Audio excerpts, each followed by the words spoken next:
Well, here is the matchup that we come into the opening round for the women. Heat 7, Erin Brooks up against Sophie McCulloch, who's got the call up as an injury replacement wild card for Katie Simmers. This should be a great matchup. Back to live action here. Erin Brooks winding off the bottom. Nice carve there for Brooks. She's had a tremendous rail game. She's just got a lot more strength in her surfing, actually, since winning here just a couple years ago as a wild card. And you can see that strength on display, just handling that wave, and a great, strong rail surfing by Erin Brooks. What a wave to kick off this heat. Vaselko talking about on her last wave, but let's look at this. There's something about Erin's timing on her forehand that it's just so smooth and easy to watch. One thing to note in particular, she always finishes every single turn back in the foam at some point. She's always re-engaging with that power source. She has been one of the standouts in the free surf. So went right up and vertical into a chunky looking section. Ended up falling, but whatever, stoked I made it, and hell yeah, I'm so stoked. It was the story of your heat. You were going for it right from the word go, and one thing you hear a lot of great surfers out here at Cloudbreak talk about is tempo, and I think now she's just super strong. Okay, let's see if Scruff can come back. Sophie McCulloch with a nice carve off the top, and that wave closes the door, shuts it down on her. Yeah, that was tricky. That wave did look really stretched out as she was paddling in. I was hoping that maybe with that back injury, and still fought back, and she nearly qualified last year for this year's tour as well. I know, one heat away. Here we go. Brooks in the barrel, traveling through this section. More room ahead, and this thing is going to keep on going, and Erin Brooks just comes out of maybe the ride of the day. Oh my goodness, again, all my willpower not to just start screaming at the TV. That was the longest, deepest tube we have seen for this entire day. You called it, Jesse. Look at this wave, and look how much time she spent in the barrel. Oh my goodness, this tide's filling in, the ledge is starting to open up. Erin's so deep, driving through this wave. She's completely covered the entire time. Perfect exit, hands go to head. We're just as baffled as she is. I did not see this coming when she was paddling into this wave, but check out how deep she is. She's just driving. She's not just sitting there letting it fold over her. She's working hard.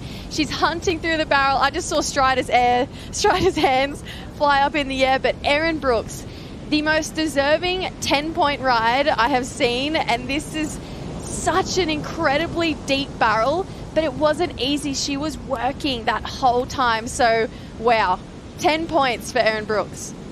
The restaurant at Tavarua, absolutely going crazy. Applause throughout the room. Slow motion, we can really appreciate how hard this was and how long Erin Brooks was in the barrel. Are you kidding me as well? Just the setup. She was so perfectly placed. And I could imagine if you're Strider sitting and looking at this, that she probably could have spread her wings and completely not have touched either side of that barrel. It was big, it was hollow. She was as deep as she could be. And I would have my hands on my head too. That could arguably be one of the best waves she's had in her life. In her lineup as well. And guess what, Kaipo? She's paddling again. There she goes, Erin Brooks, feeling the energy of Cloudbreak right now, just on an absolute heater. Can just kind of cruise through this one. Why not? Find another little funnel right there. She's just having a good time at this point. Big slash, so quick on that mayhem, kicking out.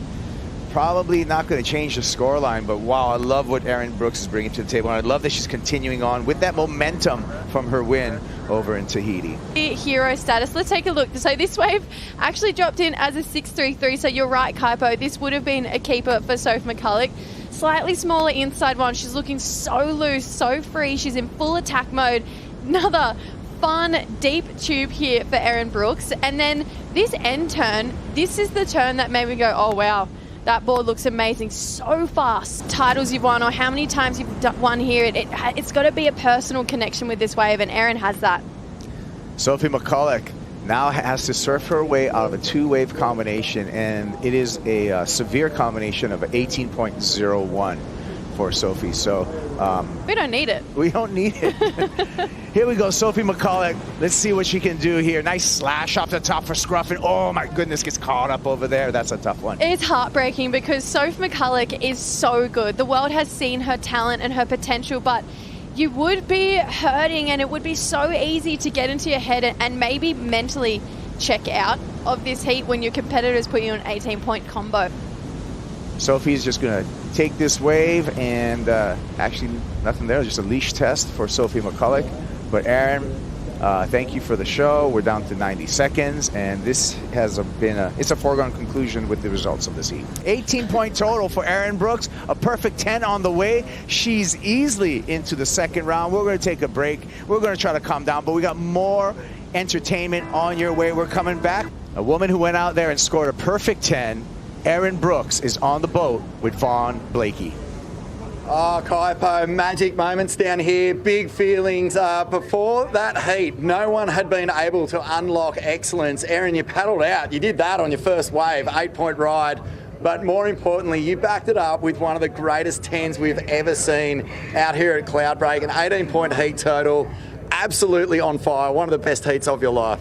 Yeah, that was definitely the best heat of my life. I mean, all week I've been saying how much I love it here. I feel so connected to the wave and the place, and that I'm just honestly speechless and so amazed, and I'm so thankful to Lord for letting me make that, because literally, like, through the whole whirl, I was like, when is it gonna, like, get me? I thought I was gonna get hit by the foam ball, and then it just let me through, so I was just so happy. It was so fun.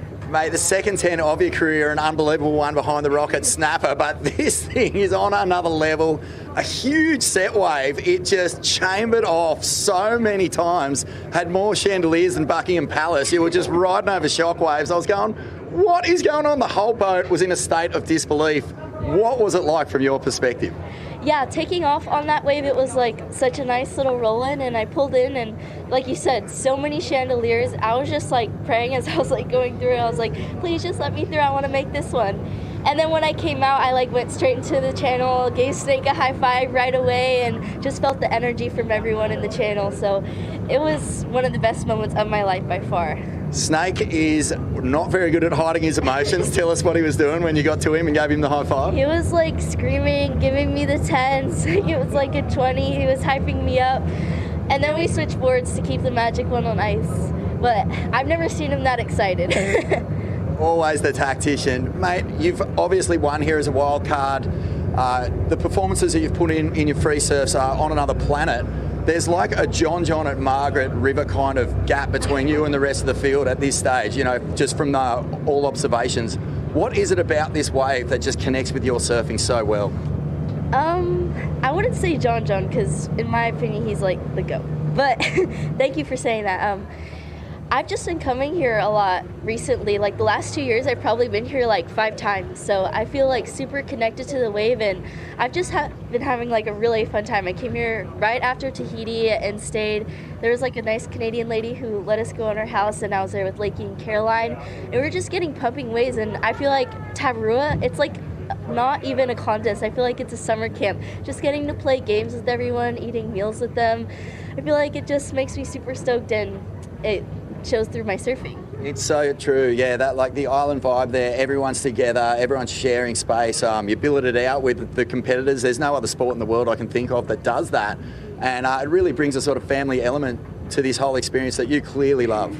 Yeah, I honestly can't wait to get back to Tavarua and like see everyone in the restaurant. It's always good vibes when you come in, and hopefully they'll be stoked from what I did. Well, yeah, I mean, I mentioned John just simply because you have set a new benchmark out here. Your surfing is absolutely on another level. That heat was so special. A great way to start your campaign. Congratulations on one of the best 10-point rides we've ever seen out here. It's just amazing.